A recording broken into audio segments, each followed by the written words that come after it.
At every point in time, you need to be telling them that I will go back to my country. Don't make the mistake of saying I'm going to get a job here in Canada and they won't give you. And it's not a lie that I die. I can't hide.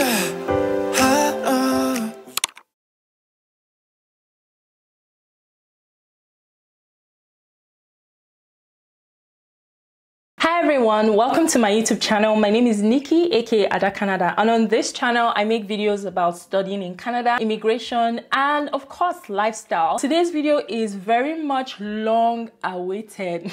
We are talking about 3 months. Okay, some months ago, someone asked me to make a video about statement of purpose. The reason why I haven't made this video is because I need to show you examples, right? I need to show you samples. I can't just go on the internet and just come and drag things that people just post. I need to show you examples from real human beings who submitted visa applications, who are actually here in Canada, and getting that kind of thing is kind of a bit difficult. It was kind of a bit challenging just because like a lot of these statement essays have a lot of personal information, sensitive information that isn't supposed to be shared with the public. A lot of people are very wary about that. I'm finally ready to make this video. I've gotten the examples that I need to show you guys. So today we are going to be talking about how to write a very good, a very strong, a very compelling statement of purpose for Canadian study visa or Canadian study permit. Please, let's just correct one thing here. What I'm talking about today is statement of purpose for visa application. I'm not talking about statement of purpose for your master's degree or your PhD. No, those two things are different. This video is about statement of purpose for visa application. Visa, not master's, not PhD, visa, for you to come and study in Canada. I have 3 examples of SOPs that guaranteed a study visa. Personally, I didn't write an SOP when I was applying for my Canadian study permit years ago. The SOP that you guys are now required to write, it was more so in the form of a questionnaire for me. I had to answer a bunch of questions and those questions were very direct. But now you guys, you have to combine all of those questions into an essay. Let's just get right down into the business. When you are writing your statements of purpose for Canadian study permit or Canadian visa, there are 2 things you need to bear in mind. 2 targets. Let's call it targets. The first target is that your statement of purpose should not be longer than 2 pages. It can be between 1 to 1.5 to 2 pages, but please, for the love of God,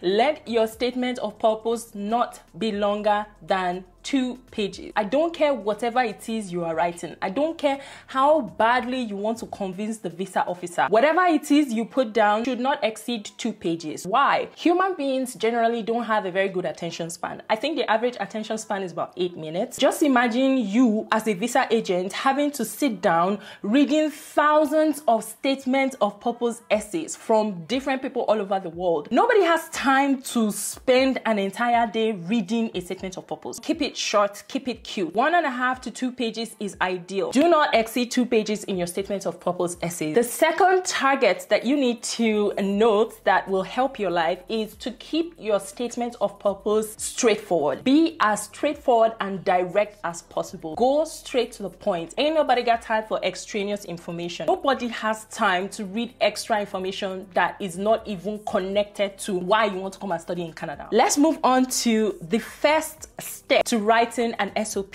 The first step is to introduce yourself. When you are introducing yourself in your statement of purpose, you want to be able to answer 3 questions in about 3 sentences. Who, what, why? Who are you? What do you do? Why are you writing this SOP? You need to answer those 3 questions in your first paragraph, your first, like your introductory paragraph, your introduction in your statement of purpose essay. You can do this in typically 3 to 4 sentences. 4 sentences is if you have too many things to write. That's all you need for your introduction. The first example is from a young guy who is currently studying in Canada. His introductory statement is, "Hi there, my name is a software engineer at where I build software solutions that smoothen operations across Africa. I've been admitted accepted to a fully funded master's program in the Department of Computing Science for the fall 2022 academic session. Really, that's all you need for your introduction. It's actually 2 sentences that he has in his introduction, and that is just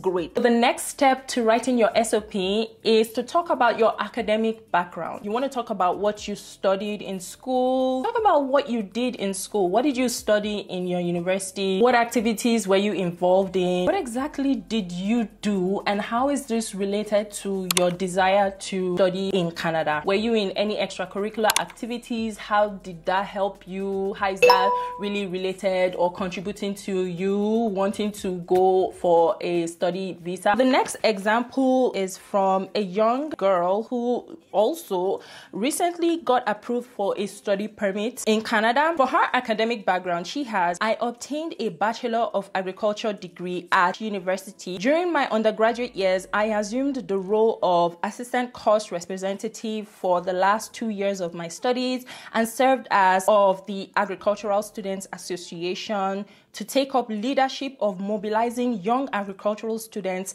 participation in agricultural business. I eventually graduated as the best student both in the Faculty of Agriculture and the Department of Agricultural Economics and Extension. I've omitted a lot of the sensitive information. I gave her my word that I wasn't going to reveal too much. And then she also has like a second paragraph where she's just talking about how Nigeria has the potential to do better or to improve in terms of the agricultural sector, highlighting the challenges that she noticed while she was in school. And this is what is bringing her to apply for the master's degree. 2 paragraphs at best for the academic background, and that's really all that there is. I like it. Very straightforward. It's very direct. The next step in your statement of purpose essay is to talk about or write about your work experiences. If you were involved in any kind of internship opportunities, maybe you worked at a certain place for a certain period of time, what did you do there? What kind of work experience do you have that's related to the program that you want to come and study in Canada? Have you been involved in any volunteering activities with any non-governmental organization or any organization for that matter? Now, I'm going to show you, this example is from the first guy, the one who is an engineer. He has something about participating in a volunteer task where he taught teenagers how to write codes using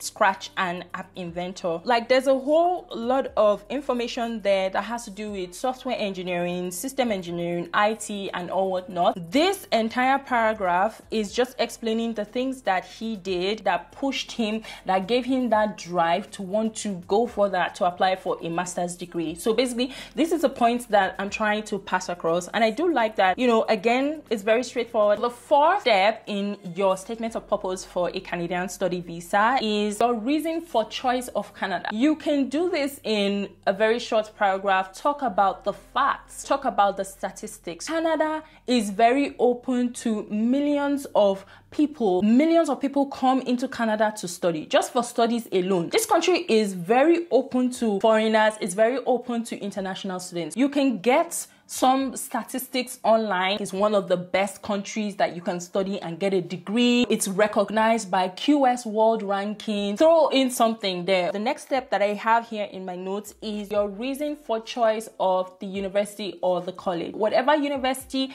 that has given you the admission, whatever college that has given you the admission, explain why you chose that university. Why not any other university? If you were given admission by University of Toronto, why did you choose Toronto? Because it's like the #1 university in the world. Yes, everybody knows it's the #1 university, but you need to add something extra to being the #1 university, if you get what I'm saying. Why didn't you choose University of British Columbia? Why didn't you choose Carleton University? Why is it University of Toronto? Give something very concrete. Throw in some extra facts, throw in some statistics in there. I'm going to show you another example right here. She's an engineer and she was applying to come and study engineering in Canada. She's already here. Like, all the examples I have, they are already here studying in Canada, having perused through the website of Civil Engineering Department, I was intrigued to find courses including computational methods for reinforced concrete structures, energy methods, seismic design of structures, to mention but a few. I am certain that these courses will help to sharpen my computational and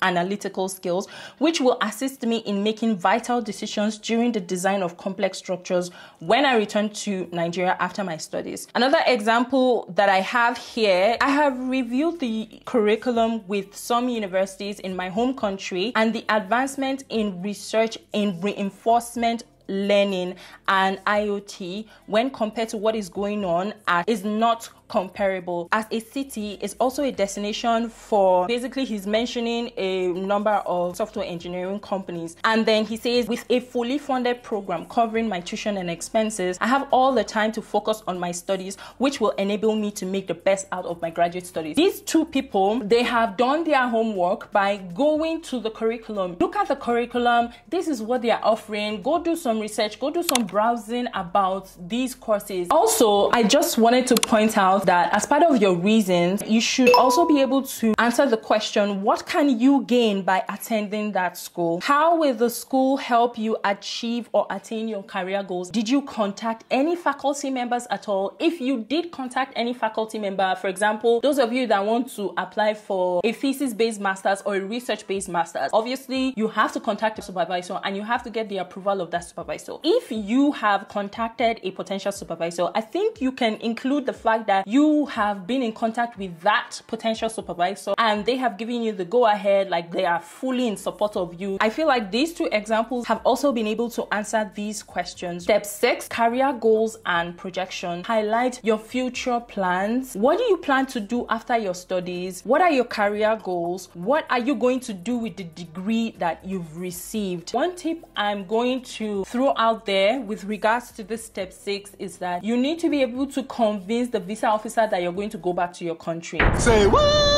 I'll just give you my personal example. I never wrote an SOP, just like I said earlier, but I answered a bunch of questionnaires. One of the questions was, how will the program that you want to attend in Canada help you with your career development? I started by identifying that there is a problem in my country, in Nigeria. My background is petroleum geology. There is an issue with oil bunkering, oil spillage in the south, like in the Niger Delta region, which is where we have the bulk of petroleum resources. All manner of things going on that's causing pollution for the people within that Niger Delta region. So what I plan to do is that after getting this degree, I'm going to go back to my country and I'm going to see how I can work with NNPC, which is the Nigerian National Petroleum Corporation, ExxonMobil, with Ajib and all of those oil giants, to see how we can develop solutions and build things in order to rectify that situation or to ameliorate that problem that is going on. I hope you can understand the technique I'm trying to pass across here. Identify a problem going on in your country. Talk about what you're going to do to solve that problem. Make connections. You're getting this degree, you're getting all this knowledge because you want to be able to use it to work with this company. You want to be able to use it to work with the government. If it's the government that you want to work with, that's fine. But you want to be able to use the degree, work with the government to provide solutions to solve the problem. I want to work with this company so that together we can develop solutions, or if you already have a solution in mind that you're thinking of, we can use this solution, right, to solve that problem. That's how you make a very compelling argument. Always make sure that you are convincing the visa officers that you're going to go back to your country. The next step in the statement of purpose for visa application is ties to home country. When you're identifying ties to home country, it could be with work. Say, for example, you are currently working at a place and they've given you a study leave of 1 year or 2 years to go to Canada. They've approved the study leave. The company that you're working for is saying that, yes, you can go study in Canada. We're still going to pay you. When you're done studying, come back. Your job is still waiting for you. That's something that will tie you down to your home country. Another tie to home country is landed properties, investment properties. So talk about those landed properties. Do you have a land or lands in your home country that you own? Do you have any investment properties, physical investment property, for example? Do you have a business that you want to set up, or do you have a business that is already set up. These are things that will ensure that you're still going to come back. They're giving you the study visa for you to come study, but you have to demonstrate that when you're done studying, you go back to your home country. For this example, she has every member of my family lives in Nigeria. My siblings and I were born and raised, and they now work there. I also have a landed property, and I intend to use it to set up my agri-tech and agricultural consulting firm when I return to Nigeria. When I return to Nigeria, not if. When maybe she has started setting up the firm, I don't know. Maybe the firm is already in existence, I really don't know. At every point in time, you need to be telling them that I will go back to my country. Don't make the mistake of saying I'm going to get a job here in Canada. They won't give you. Step 8 in my notes, funding for study. Initially, I thought that this will not be of importance when writing your statement of purpose, but I was wrong. Each of these 3 example SOPs identified funding. How are you going to fund your education? The 2 people who are engineers have stated that they have received full funding. The young lady didn't get full funding, but she did say that somebody is sponsoring her education. Who is your sponsor? What does your sponsor do for a living? Does your sponsor have any assets or investment properties? Very important for your statement of purpose. You need to see that you're not going to come here and be stranded while you're going to school. Either you're fully funded, or if you have a sponsor, state that this is your sponsor and this is who is going to be paying your tuition. The last step, your step 9, is your conclusion. For your conclusion, make this very, very strong. You could put a quote in there, something that is meaningful to you. Make sure your conclusion is as strong as your introduction, as strong as the reason why you want to study in Canada. You want to be able to leave a memorable impression on the visa officer. You don't know who your visa officer is. You will never know who your visa officer is. Leave an impression that is convincing. Example from software engineers. In the words of Malcolm X, education is the passport to the future, for tomorrow belongs to those who prepare for it today. The future is already here, but it's not just evenly distributed. Now, I'm not saying it's a must to do this. It's not mandatory. You don't have to do what this guy did. Whether you put something motivational, whether you don't put motivational quotes, whatever it is you do, it has to be strong. I'll show you another example from the lady who is a civil engineer. I strongly believe that with the necessary skills which I will acquire, I will be able to achieve the stated career goals